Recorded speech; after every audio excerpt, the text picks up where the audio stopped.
Ay po sa inyo, ito po ang Chef Information Technology Solutions.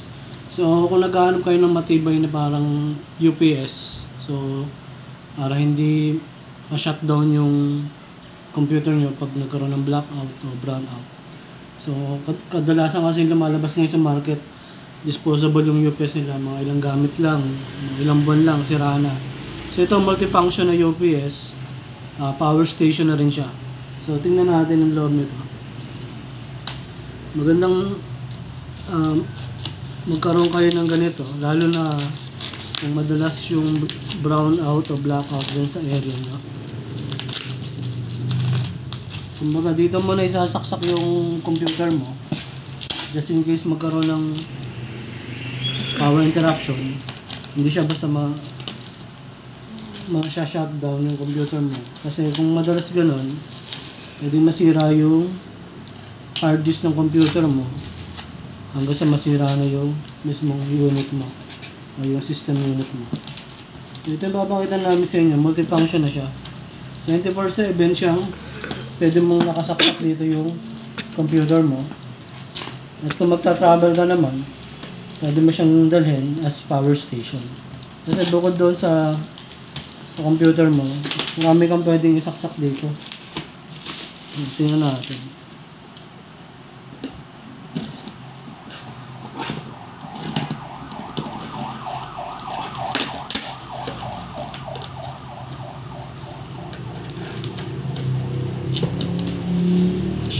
Kung hindi naman madalas yung brownout sa area mo, ito nga magandang pamalit sa UPS mo. O kung magka-camping kayo, magka-travel, magandang gamitin siya.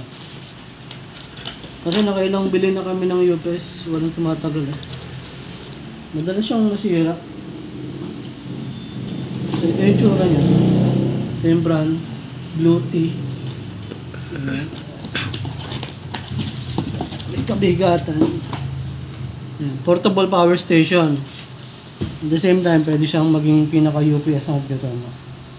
Yun yung model niya, EB3A, Portable Power Station. Yung multifunction siya, hindi siya basta power station lang. Banggit ko nga, pwede ka mag-charge dito. Yan. Kapag sira yung box, pwede mong iba. Tingnan natin to. Ito yung mga plug niya.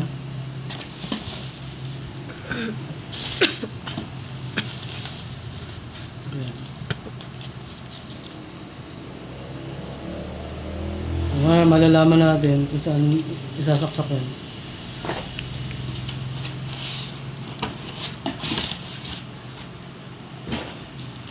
So, bago nyo gamitin, make sure na mabasa nyo yung user manual para ma-avoid natin yung pagkasira ng unit.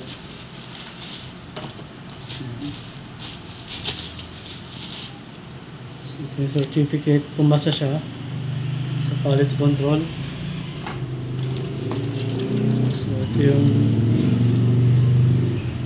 So ito yung mga official page nila or social media account. Pwede nyo silang kontakin dyan. Ito yung pinaka-warranty or policy. Yan.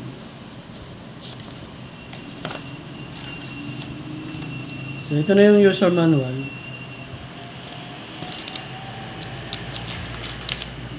Dito makikita kung saan yung kinakabit yun. So, yan, charging cable, car charging cable, solar panel, sa USB to USB cable. So, ito.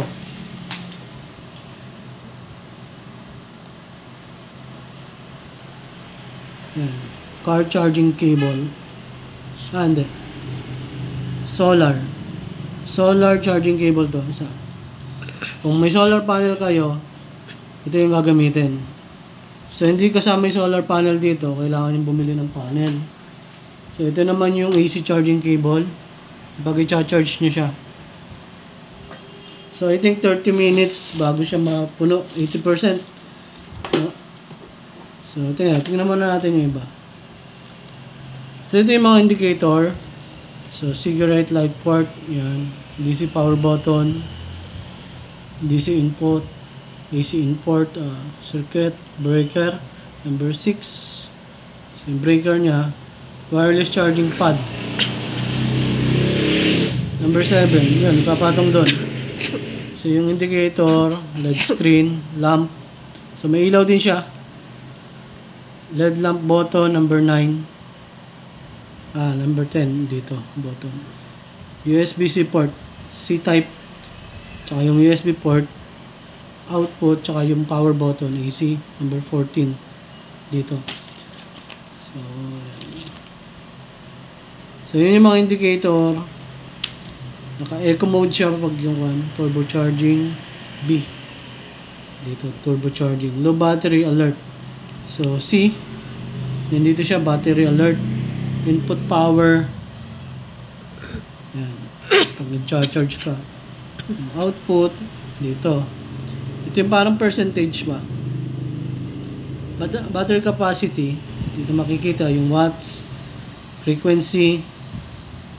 Ito, frequency. Yan, ito yun, naka-UPS mode. Kung gusto mong UPS mode siya, yan, kailangan naka-click dun yun. Yan, yung iba pang indicator. Check natin kung ano pang makikita natin dito. Yan, yung tamang procedure. So, yan. Charge mo, tapos mo pindutin, tapos ito. Yan. Pag bumili kayo nito, basahin nyo talaga. Ito, for demo purposes lang, papakita lang namin sa inyo. Connect to AB3A with generator via AC charging cable. So, ito, ibang purpose pa to. Yan. Pwede mo i-charge yung iPhone, MacBook, drone, camera, power tools, refrigerator. So, may mga tingnan natin.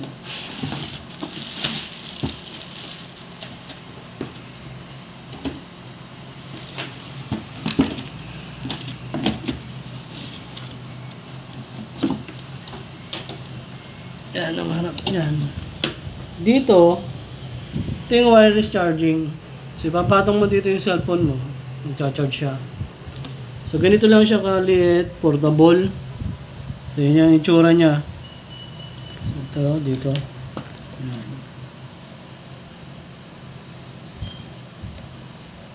So, may 57% siya. Pwede natin siya magamit. So, ito yung lamp. Try natin. Yan yung indicator, 57%. So, pag mag-charge ka dito, makikita mo kung economy siya. Pag sinabing economy, para makakatipid ka, ilalagay mo sa economy mode. So, yan. Yan yung ilaw. Liwanag masyado. Yan. So, try natin kung sobrang liwanag. Yan. Pag magba-blackout yan, mayroong yan. May 3 level siya. So, yung una, mas mataas, mas malakas. May blink. Yan. Yan. Dito, 12 volts DC yan. May lagay dyan. Tapos ito, USB. Dalawa yung USB port natin. Type C. So, ito. Meron ditong breaker. Ito daw yung breaker. So, circuit protector. Tapos yung dalawang AC. Pwede mong isaksak dito. Pipindutin mo lang to. Ngayon, try natin mag-quantum gagawin. Gagawin na kaya ito. So, sabi dito, so siya ay 268 watts to hanggang 600 small but in charge. So, pag sa laptop mo gagamitin, sasaksak dito, 4 times yung kanyang one. Tapos, pag sa rep naman, 4 hours bago siya malobat. Kung gagamitin mo naman siyang ilaw lang, 22 hours. Kapag TV, 3 hours. So, yun yung kagandahan dyan. So, maganda niyan, marami siyang port Yun nga, katulad ng may wireless charger, pwede siya sa mga iPhone. Tapos kung i-charge mo siya, ultra fast charging, aabutin siya ng 30 minutes bago makaabot ng 80%. Kung sa solar panel mo naman siya i-charge, mga 1 oras ang aabutin yan. So minsan 2 hours, depende sa solar panel na binili mo. Kung i-charge mo siya using yung carport o yung sa cigarette, yung sa sasakyan, mga 3 oras mahigit. Yan. So meron din siyang Bluetooth, meron din siyang app control. Da-download nyo lang yung Blue T app sa App Store o Google Play. So yan. So ingat kayo sa mga peking ganito. Ang ibibigay ko na lang sa inyo yung link sa description, yung pinaka binila namin, yung legit na ako talaga supplier o nagbebenta. Kasi may mga peke yan. So yun. Ano pa ba yung pwede kong dagdag dyan? Yun lang. Sa battery info naman, tsaka sa mga wattage, doon na lang sa link. Kasi medyo mahaba yun eh. Tingnan niyo lang doon sa link na ilalagay ko sa description. O sa comment section. So ngayon, tetestingin natin yung ibang part dito. Siguro yung iba, ilagay ko na lang sa reels yung mga ibang appliances na matetesting namin. So sa ngayon, ang purpose talaga nito is for you, maging UPS siya ng computer. Kasi yung iba, bonus na lang, other function. So, ito meron ako dito, masubukan natin. So Type-C to. So dito natin siya isasaksak. Tapos ngayon, hanap tayo ng phone. Tama ba? Dapat Type-C ano? Meron ba dito? Nabuhan ko lang yung Type-C kung paano siya. Type-C talaga siya. Tapos pag mag-charge ka, dito. Testingin natin yung phone. Yan. So ngayon, wala pa siya, di ba? Kailangan i-open natin. Saan ba yan? Ito. Yan.